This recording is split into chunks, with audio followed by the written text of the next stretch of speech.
এতিয়া নিৰ্বাচনত বিকল্প বিচাৰে। ৰাইজে গম পাই গৈছে যে UPPLৰ BPFৰ ৰিম'ট কণ্ট্ৰল হিমন্ত বিশ্ব শৰ্মা ডাঙৰীয়া হাতত আছে। আৰু আজিৰ তাৰিখত হিমন্ত বিশ্ব শৰ্মা ডাঙৰীয়া কলংকিত মন্ত্ৰী আৰু ৰাজনীতিবিদসকলক সংৰক্ষণ দি আছে। যেতিয়াই কোনোবাই সাংবাদিকগৰাকীয়ে তেখেতক তেওঁৰ ঘনিষ্ঠ মন্ত্ৰীৰ কথা সোধে, তো তেওঁ কলংকিত মন্ত্ৰী বিধায়কসকলক সদায় সুৰক্ষা প্ৰদান কৰি আছে।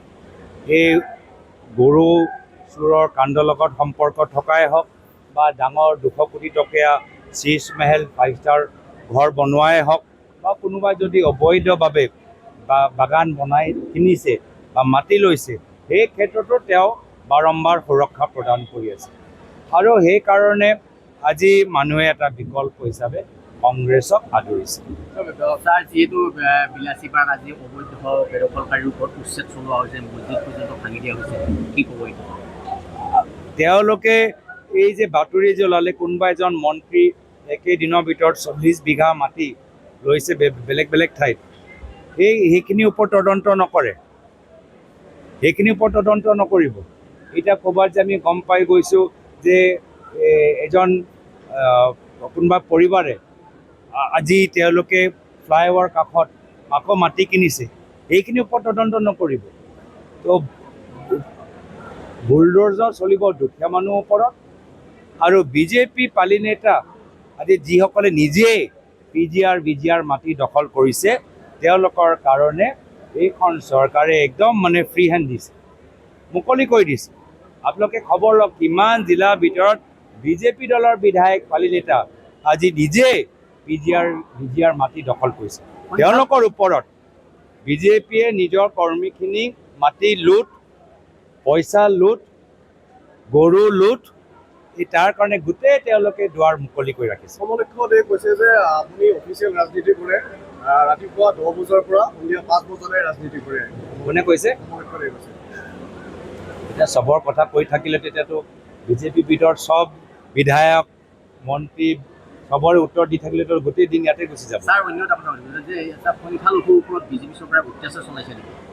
চবৰ ওপৰত এফালে গাহৰি মাংস যদি তেওঁলোকে 40,000 বিঘা মাটি অসমীয়া খিলঞ্জীয়া মানুহৰ এক ৰাতিৰ ভিতৰত তেওঁলোকে আদানী আম্বানীক দিছে।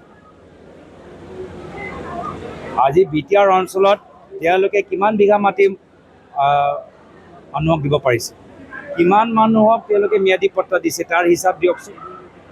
সকলোৰ ওপৰত অন্যায়। 40,000 বড়ো, কাৰ্বি, ৰাভা, মিচিঙৰ মাটি তেওঁলোকে দিছে। আজি উজনি অসমত খিলঞ্জীয়া মানুহৰ পথাৰৰ ওপৰত বুলডোজাৰ চলাইছে। নামনি অসমত আমাৰ ধৰ্মীয় সংখ্যালঘু মানুহৰ ওপৰত আজি তেওঁলোকে উচ্ছেদ কৰিছে।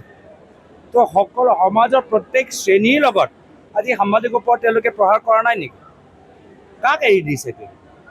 প্ৰত্যেক শ্ৰেণীৰ লগত তেওঁলোকে অন্যায় কৰিছে। আজি সাংবাদিকজনকতো তেওঁলোকেতো নিজকে খুব ওপৰ মানুহ ভাবে, মালিকৰ লগতে কথা পাতে। সাংবাদিকজনকো আজি সাংবাদিকৰ নিৰাপত্তা লৈও আজি সাংবাদিকখিনি আজি চিন্তিত হৈছে।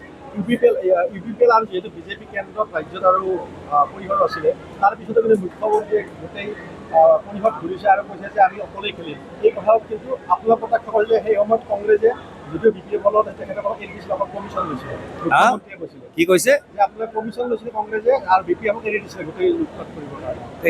সেই সময়তো BPF লগত আটাইতকৈ ভাল হিমন্ত বিশ্ব শৰ্মা ডাঙৰীয়া আছিলে, তেওঁহে জানিব কোনে লৈছে।